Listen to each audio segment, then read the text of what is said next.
Well, we are back out here in East Texas with an update on the container build out.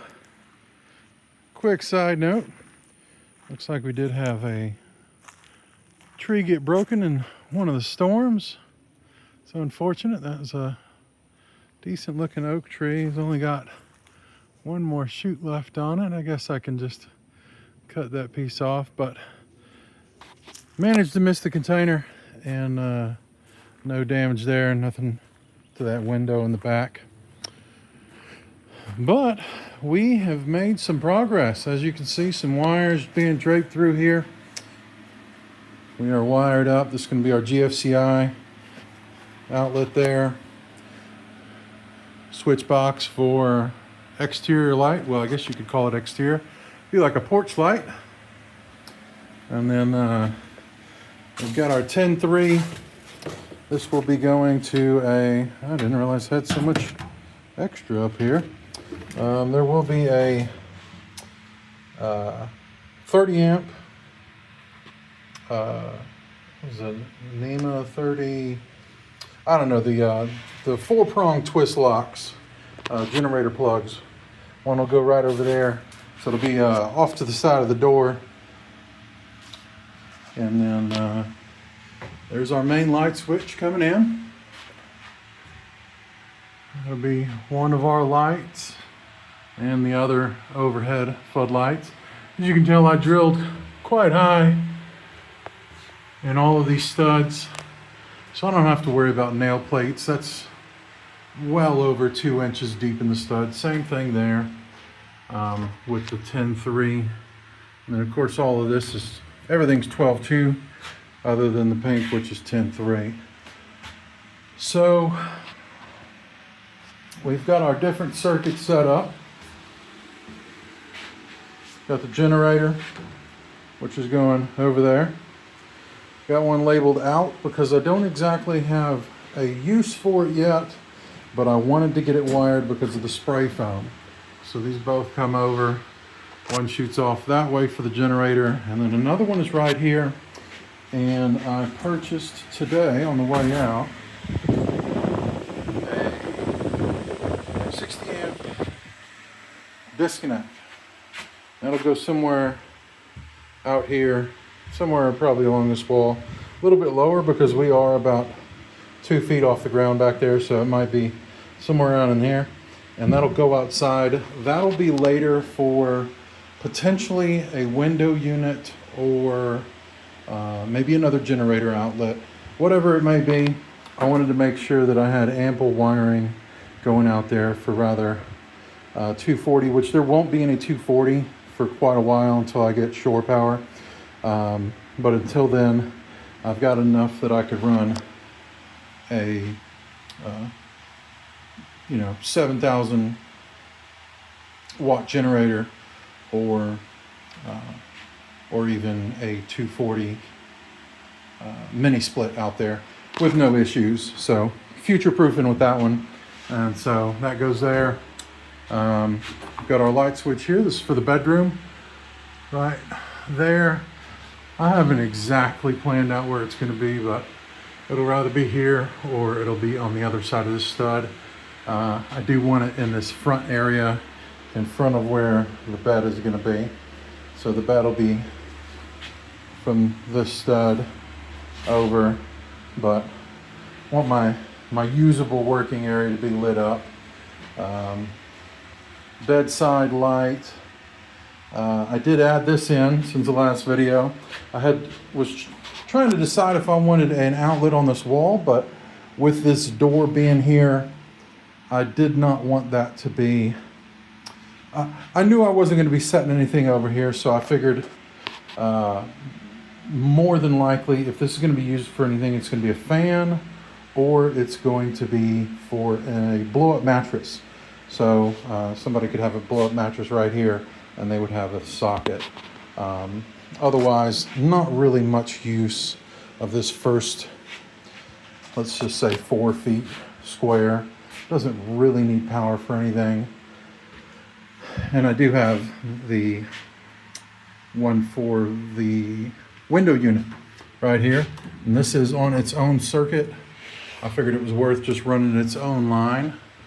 And so back to our circuits, generator outside, that's to that wall. We've got the main room. We've got the AC circuit for the window unit.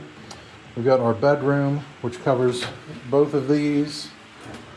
This one for up top for a shelf, and another one up top for a shelf.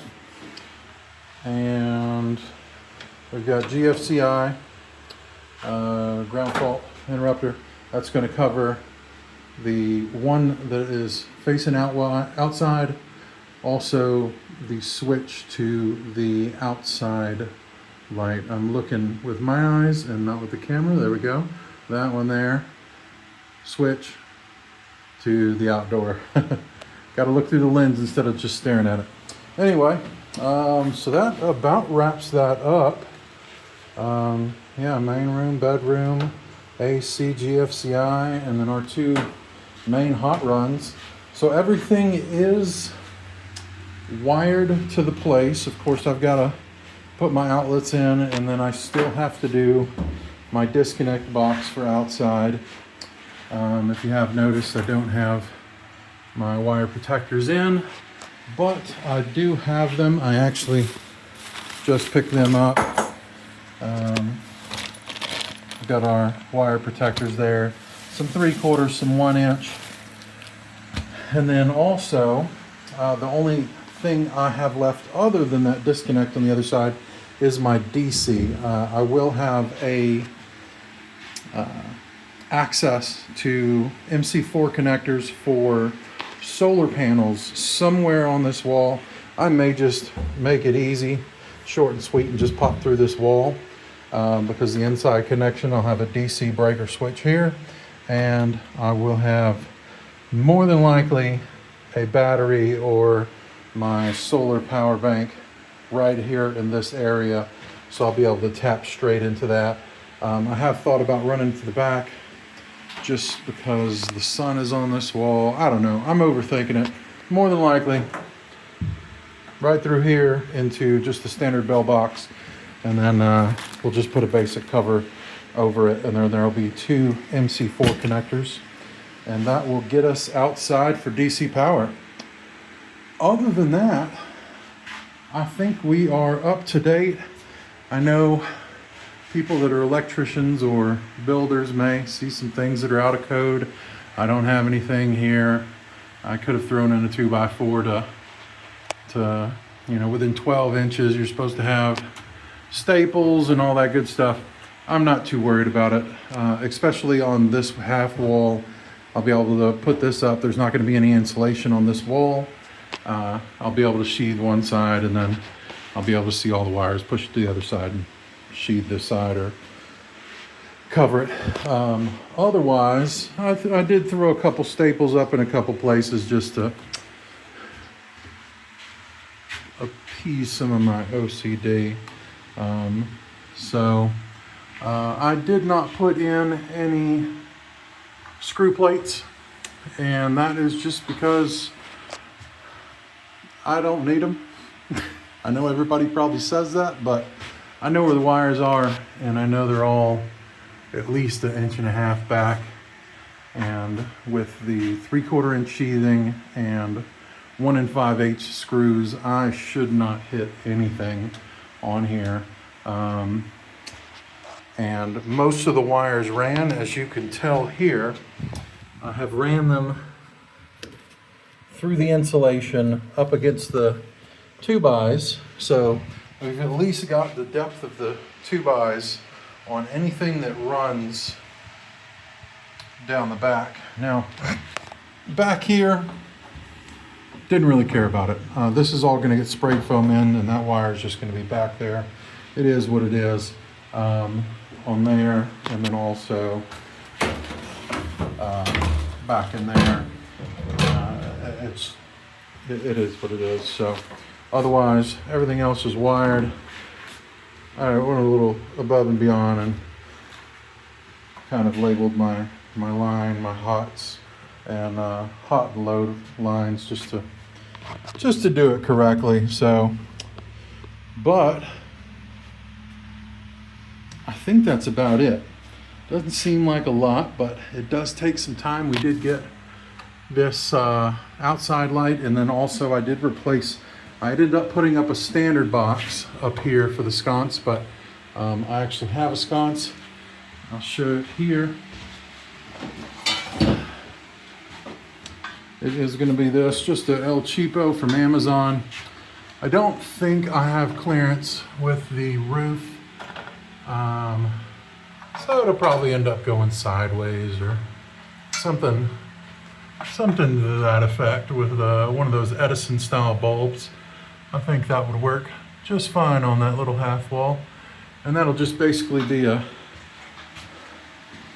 night light for the evenings when I don't want to turn on all these floodlights or whatever you want to call them, can lights in the ceiling. So otherwise, it's coming together pretty good. The only things I've got left before I move on to insulation is sheathing this front, getting in the window, getting in the door. I know I could do without the door, but I want to get the sheathing, you get the door in. And window up. And then a little bit of electrical left. Get that box, that disconnect, and that's just going to be wired straight into that disconnect. Just wired in with nothing coming out. So it'll just be something to tap into down the road, and then that DC through the wall. I should have no more penetrations. I'm considering getting some of that flashing tape or something like that to cover up these holes. The couple of them that aren't already covered. This container was a bit more ventilated than actually my older wind watertight container. This was a one-time use, so they had all the vents all the way down. So I think I get some flashing tape and do that when I also do some flashing tape along this lower front edge. But other than that, we are getting really close to insulation. The build will probably slow down once I get to insulation, because that is the main goal for the year. I'm tired of freezing my tail off in this thing during the hunting season, and it's down in the teens. This thing turns into an ice box. And then once you get your buddy heater going, it's raining in here. It turns into like a forest in the winter with super cold water dripping off of everything. So the plan is to get all this finished up to the point of getting the insulation in, and then we may potentially go ahead and wall out the bedroom, or at least the bottom half, because I will sheathe this, and then so I could get the bed in here. And that would be the main goal, just to have a comfortable place this winter to camp, because we're starting to get to the expensive stuff. The spray foam is going to be somewhere in the ballpark of $1,600 to $1,800. And then sheathing, I am going to be running 3/4 inch ply, and so that's going to get expensive because I'm going to be doing 3/4 on all the walls. I've got my extra 3/4 inch foam board insulation, just like the stuff that's back here, but I bought extra of it, and that's to insulate the floor. Then there's 3/4 inch ply go over in that, and then up on the ceiling I'll be doing 1/4 inch ply, more than likely 1/4 inch ply up there. So that's gonna cost a good penny to get all of that together. That's about a third, if not more, of the cost of everything built out inside, not including the container itself. So otherwise, it's coming together. We are definitely making progress. It has slowed down. It is summer here in East Texas, and it's already been in the 80s and breaking into the 90s a few times, and then If it's not hot, it has been raining. So, but otherwise, we're still making progress. Just wanted to get everybody an update. If you got any comments before I move on to the next stages, or anything about the, not 100% sure on that bell box on the outside with the cover for the DC. I did purchase another box that is like a plastic box. I don't actually know where it is at the moment. I'm just drilling through and going to that. But if anybody else has any ideas on a good sound way to get through here with a nice secure box of some sorts so that I can get DC out, I'd appreciate any info on that. So we might have one or two more videos left on updates before the installation, and then there may be a little bit of pause just to get some money back together and get the installation done. I'm extremely excited about getting this thing spray foamed in. It should make this a completely different cabin as far as working in and being able to camp out and just usability of it. So anyway, that's a little update here. If you like what you see, hit the like, subscribe, and if you got any comments or suggestions, hit me up. Thanks.